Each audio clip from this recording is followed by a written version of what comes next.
And I welcome you all to this YouTube channel. आप सबका अपने इस YouTube चैनल पर बहुत बहुत स्वागत है। कैसे हैं आप सब?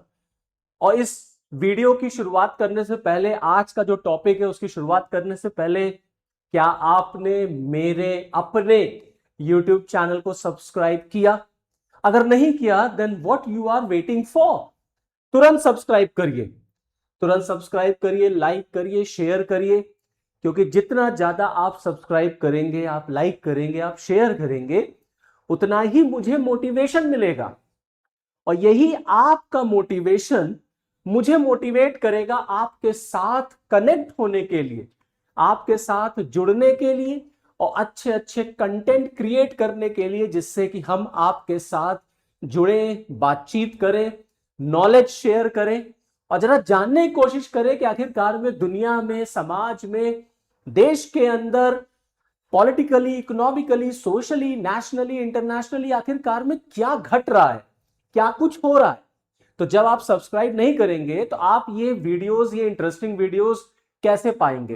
तो इसलिए आपको सब्सक्राइब तो करना पड़ेगा और आप तुरंत सब्सक्राइब करिए ताकि हम और आप इस वीडियो के माध्यम से मिलते रहें। तो चलिए फिर शुरुआत करते हैं। आज एक बहुत इंटरेस्टिंग टॉपिक पे आपके साथ डिस्कशन करना है, उस टॉपिक को डिकोड करना है। और जैसा कि मैंने आपको पहले बताया था कि यहां पर होगा सटीक एनालिसिस, हर एक टॉपिक का हम आपके साथ करेंगे विश्लेषण। तो दरअसल जो टॉपिक है आज का वो ये कि सोनिया गांधी जी ने, आप सबने सोनिया गांधी जी के बारे में तो सुना ही होगा, सोनिया गांधी जी के बारे में।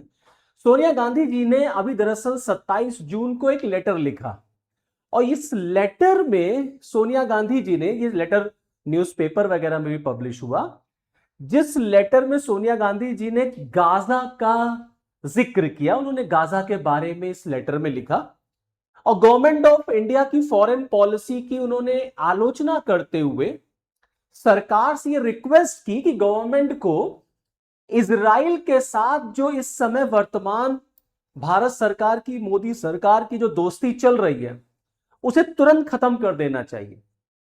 क्योंकि सोनिया गांधी जी का मानना है कि इजराइल ने गाजा में नरसंहार किया है, जेनोसाइड किया है। और यह बात फैक्ट है, यह बात सच है कि गाजा में 70,000 से ज्यादा लोग मारे गए हैं, इनोसेंट्स मारे गए हैं। उसमें महिलाएं हैं, बच्चे हैं, बुजुर्ग हैं, मर्द हैं, मतलब इंसान मरे हैं, लोग बेघर हुए हैं, स्कूल, कॉलेज, हॉस्पिटल, यूनिवर्सिटी सब खत्म हो गया, सब खत्म हो गया। वहां पर सिर्फ और सिर्फ जमीन ही जमीन आपको देखने को मिलेगी, इंसान तो देखने को ही नहीं मिलेगा। यह बात सच है कि सोनिया गांधी जी ने गाजा पे जो एक एक एक, एक दर्द होता है, जो एक पेन है, उसको उन्होंने इस लेटर के थ्रू सामने रखा है। और इजराइल को उन्होंने क्रिटिसाइज किया है, इजराइल को उन्होंने जो एक तरीके से कंडेम किया है कि इजराइल का ये एक्शन जो गाजा में हुआ, इसकी आलोचना होनी चाहिए और गवर्नमेंट ऑफ इंडिया को गाजा के फेवर में बोलना चाहिए और इजराइल से अपनी दोस्ती खत्म कर लेनी चाहिए। तो क्या भारत सरकार वाकई में इजराइल की गोद में जाके बैठी हुई है? क्या गवर्नमेंट ऑफ इंडिया की, क्या मोदी सरकार की इस समय की विदेश नीति जो है वो एंटी पैलेस्टीन है एंड प्रो इजराइल है? आज के इस सेशन में हम इन्हीं सब चीजों को डिस्कस करेंगे और इन्हीं सब चीजों का एनालिसिस करेंगे, जिससे आपके सामने दूध का दूध और पानी का पानी हो सके और हर एक चीज आपको क्रिस्टल क्लियर नजर आए। अगर सोनिया गांधी जी का ये जो पेन है, ये जो कंसर्न है, ये ह्यूमैनिटी ग्राउंड पे होता, मानवता के आधार पे होता, तो ये बहुत अच्छी बात थी। लेकिन दरअसल यहां पे मानवता कम है दोस्तों, और यहां पर मुस्लिम वोट बैंक की चिंता ज्यादा है। आप देखिए सोनिया गांधी जी के इसी लेटर को, जिसका देखिए टाइटल था India remains silent on Gaza, the world continues to speak up. Bharat क्यों साइलेंट है गाजा पर? हम क्यों नहीं खुल करके इजराइल को कंडेम कर रहे हैं ऑन गाजा? जिस तरीके से इजराइल ने गाजा पर नरसंहार किया है, अटैक किया है, पूरी दुनिया ने देखा। क्यों भारत शांत है? तो क्या वाकई में भारत शांत है? क्या वाकई में मोदी जी ने कुछ भी नहीं बोला इजराइल के अगेंस्ट, गाजा को लेकर के? और सोनिया गांधी जी के इसी लेटर को उनके सुपुत्र राहुल गांधी जी ने भी रिपोस्ट किया सोशल मीडिया पर, वो इसको लेकर के आए और उन्होंने गवर्नमेंट ऑफ इंडिया पर अटैक किया। उन्होंने कहा we are slipping further into Israel's strategic orbit. Bharat जो है वो इजराइल के स्ट्रैटेजिक ऑर्बिट की तरफ मूव कर रहा है और हम अपनी पुरानी जो ट्रेडिशनल हमारा स्टैंड था प्रो पैलेस्टीन, उससे कहीं ना कहीं हम हट गए हैं और गवर्नमेंट ऑफ इंडिया की ये कमजोरी दिखाता है। तो मैंने आपसे बताया कि देखिए, अगर ये मानवता ह्यूमैनिटी के ग्राउंड पे होता ये कंसर्न तो बहुत अच्छी बात, but the matter is totally different. यहां पर बात तो कुछ और है और यहां पर बात है दोस्तों दरअसल भारत में मुस्लिम वोट बैंक।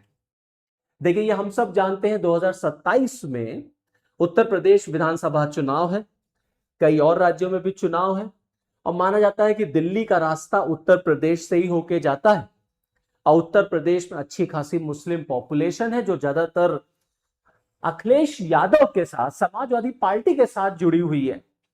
कांग्रेस उस जनाधार को, उस मुस्लिम वोट बैंक को फिर से पाना चाहती है, फिर से पाना चाहती है, क्योंकि अगर ये मानवता के आधार पे होता कि बड़ा दर्द हुआ गाजा में जो कुछ, ऑब्वियस सी बात है दर्द होना चाहिए। अगर कोई इंसान है तो बिल्कुल उसको दर्द होगा यार, दुनिया में कहीं पर भी कोई मारा जाएगा अगर इनोसेंट, दर्द होगा और होना चाहिए। मैं इससे बिल्कुल भी इनकार नहीं करता, कोई भी है उसको दर्द होना चाहिए और दर्द होगा भी। लेकिन ये दर्द दोस्तों कश्मीरी पंडितों के लिए भी होना चाहिए जो कश्मीर से भगाए गए 90 के दशक में। आज तक वो कश्मीरी पंडित वापस कश्मीर लौट नहीं पाए, उनके घर लूट लिए गए, उनकी बहु बेटियां, उनकी इज्जत लूट ली गई, उनको मारा गया, जबरदस्ती इस्लाम कबूल करवाया गया। फिर ये दर्द तो बांग्लादेश में जो हिंदुओं के साथ हो रहा है या पिछले दिनों जो हुआ है, हिंदुओं पर अटैक, मंदिरों पर अटैक, दोस्तों वहां पर भी ये दर्द होना चाहिए। बट ये दर्द गाजा सेंट्रिक क्यों है? तो गाजा सेंट्रिक इसीलिए है क्योंकि भारत का मुसलमान दरअसल अपने आप को एंटी इजराइल देखता है। 99% of Indian Muslims you will find anti Israel, anti Israel. Israel से इतनी नफरत क्यों है? It's only because of religion, it's only because of Jerusalem. और भारत का जो मुस्लिम है वो गाजा से अपने आप को जोड़ता है, पैलेस्तीन से अपने आप को जोड़ता है। आपने देखा होगा संसद के अंदर असुद्दीन ओवैसी ने जय पैलेस्तीन का स्लोगन लगाया था। प्रियंका गांधी संसद के अंदर एक बैग कैरी करती हैं जिसमें पैलेस्तीन का फ्लैग लगा होता है। यह शो करता है कि भारत के पॉलिटिकल पार्टीज को मुस्लिम वोट बैंक का कितनी जरूरत है, क्योंकि उनको पता है कि अगर ये मुस्लिम वोट बैंक हमारे साथ जुड़ेगा तो हम पॉलिटिकल पावर में आ सकते हैं, otherwise it's going to be very tough to come into the power. तो दरअसल ये मुस्लिम वोट बैंक है जो गाजा को लेकर के इतना दर्द दिखाता है। मानवता के आधार पे होता बहुत अच्छी बात है और वो सबके लिए फिर होना चाहिए, किसी एक के लिए नहीं होना चाहिए।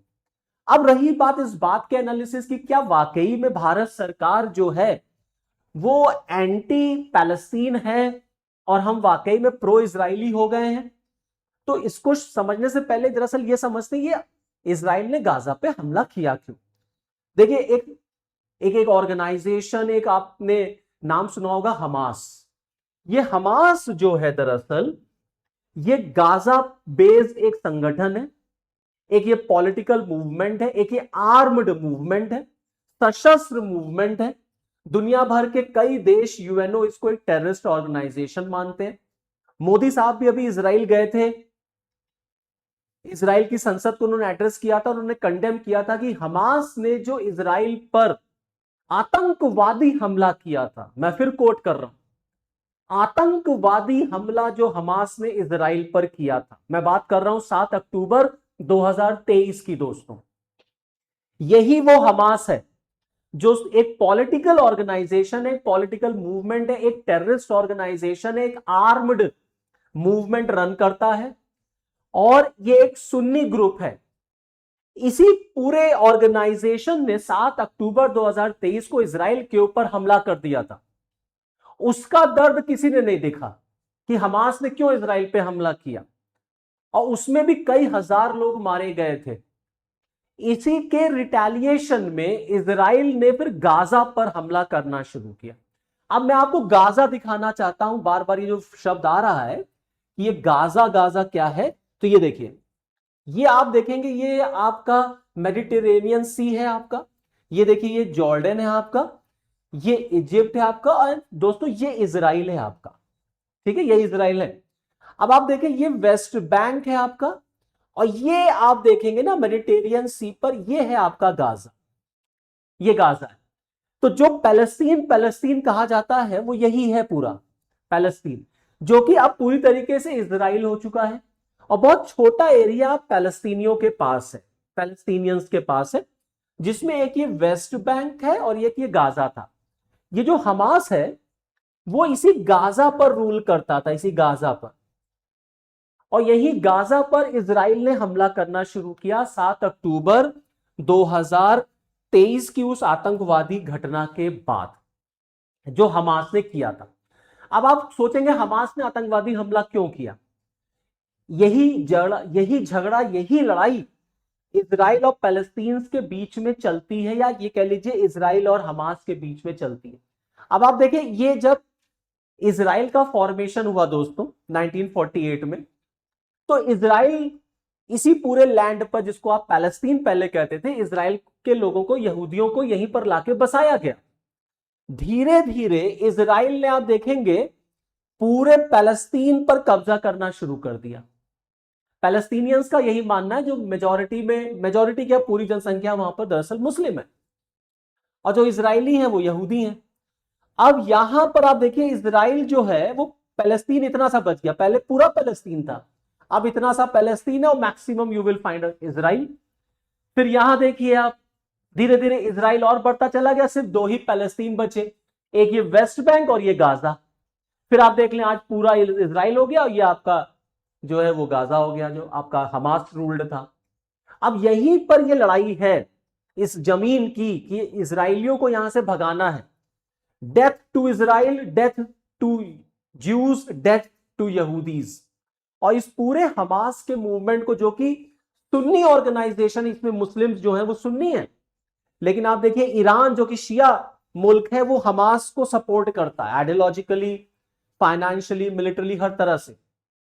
और सुन्नी, आप देखिए शिया का, ईरान का कोई भी इजराइल के साथ बॉर्डर नहीं लगता, हजारों किलोमीटर दूर है, लेकिन फिर भी ईरान इजराइल को पसंद नहीं करता, ईरान इजराइल से नफरत करता है। 1979 से पहले ईरान में और इजराइल में बड़ी अच्छी दोस्ती थी, बहुत अच्छी दोस्ती थी, लेकिन जब ईरान में इस्लामिक रेवोल्यूशन हुआ, उसके बाद से ईरान और इजराइल अलग अलग हो गए। अलग अलग इन द सेंस का मतलब दोनों में जबरदस्त दुश्मनी हो गई। और ईरान इजराइल से नफरत क्यों करता है? उसका बेसिक रीजन जो है वो रिलीजन है, धर्म है। जेरूसलम जो प्लेस है आपका, ये देखिए, आपको मैं जेरूसलम दिखा दूं, ये देखिए ये जेरूसलम है आपका। ये जेरूसलम दरअसल 3 रिलीजन के लिए बहुत पवित्र जगह मानी जाती, बहुत होली प्लेस है ये आपका जेरूसलम। क्रिश्चियनिटी के लिए है, इस्लाम के लिए है, और यहूदियों के लिए भी है।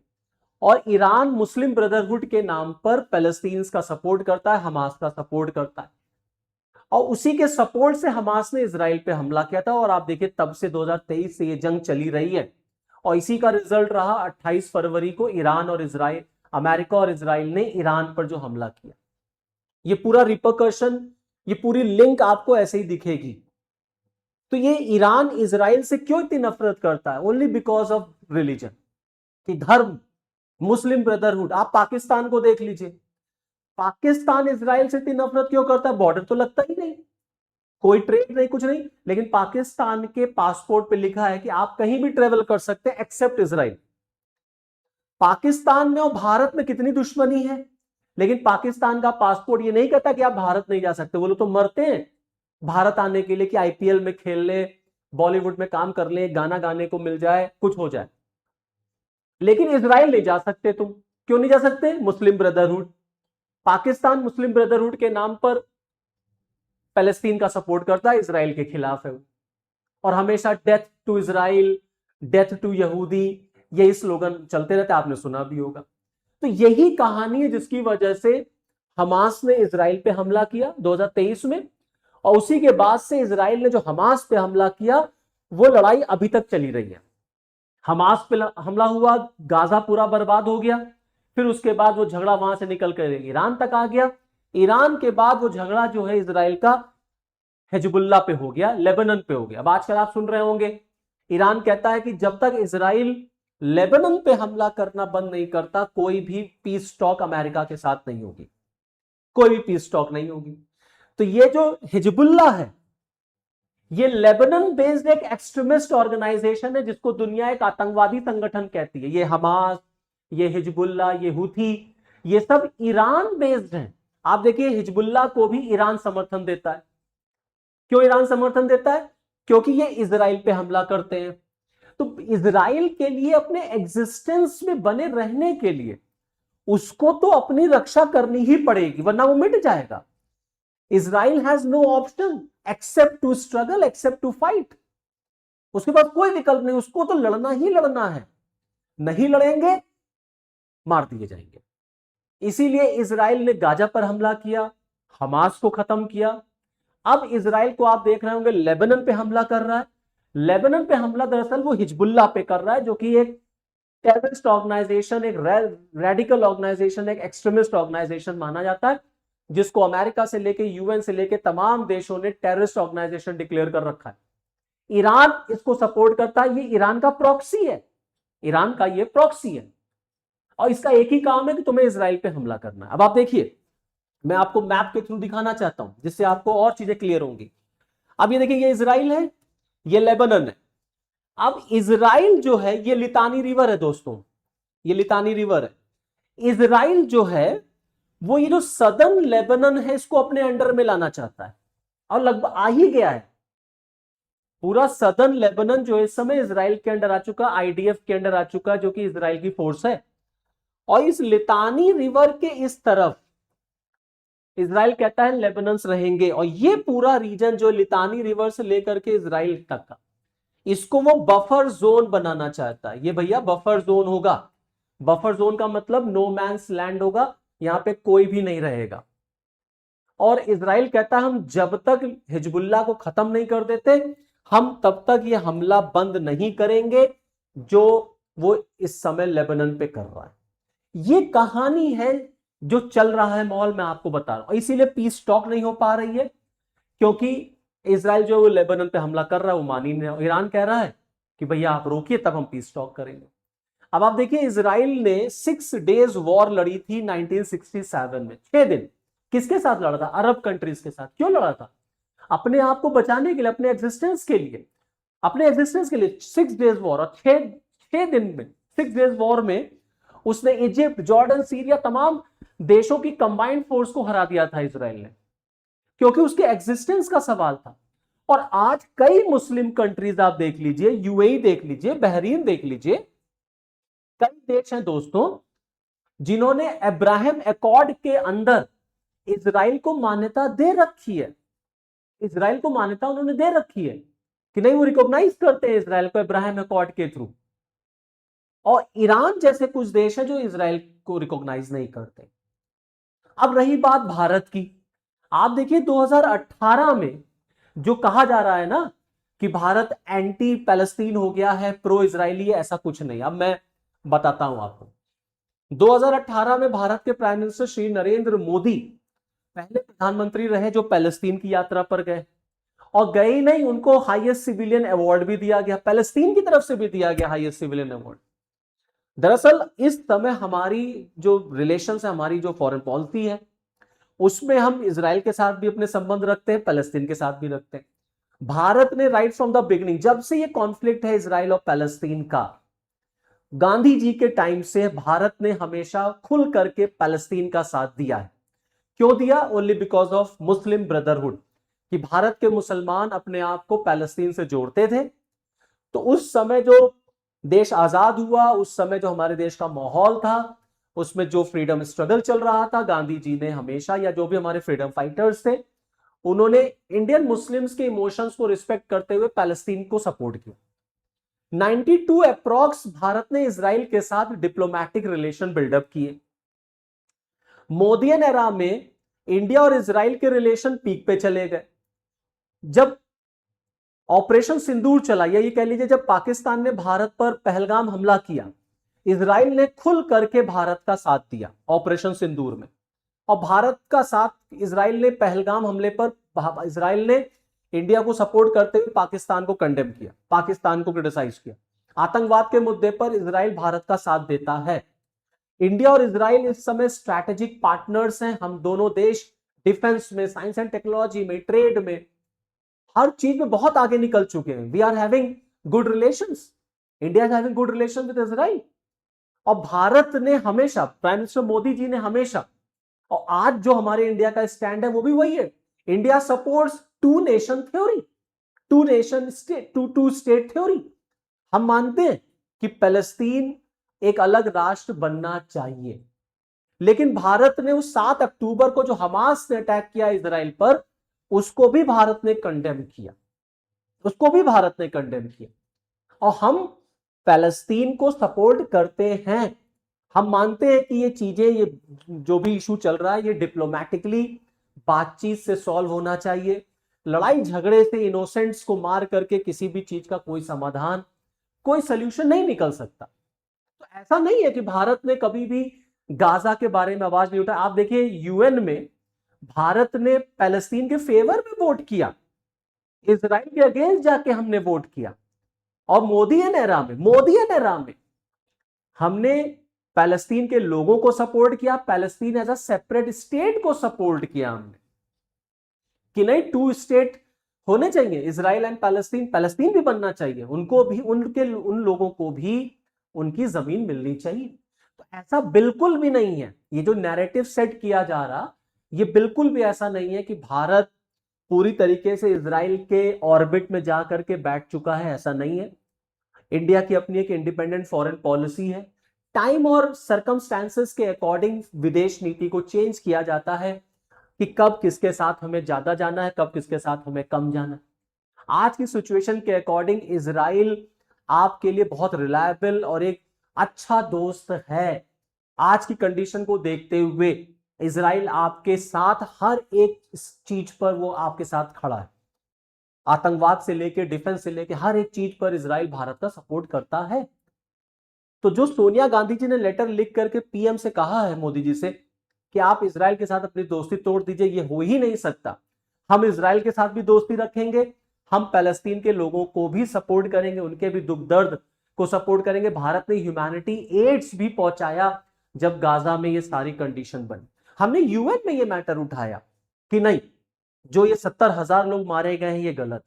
अब आप क्या चाहते हैं? अब सोनिया गांधी चाहती हैं कि प्रधानमंत्री साहब एकदम जोर शोर से शुरू हो जाएं कि नहीं नहीं, भारत के मुसलमानों को दिखाने के लिए अब हम इजराइल से सारी दोस्ती तोड़ लेंगे, अब हम इजराइल के सारे डिप्लोमेटिक रिलेशंस हम खत्म कर देंगे। ऐसे फॉरेन पॉलिसी नहीं चलती, ऐसे देश नहीं चलता। और भारत सरकार और भारत में बैठे हुए जो बड़े बड़े ब्यूरोक्रेट्स हैं, हमारे विदेश मंत्री साहब खुद ही इतने एक्सपीरियंस्ड एंड नॉलेजेबल हैं, he knows very well what to do and when to do.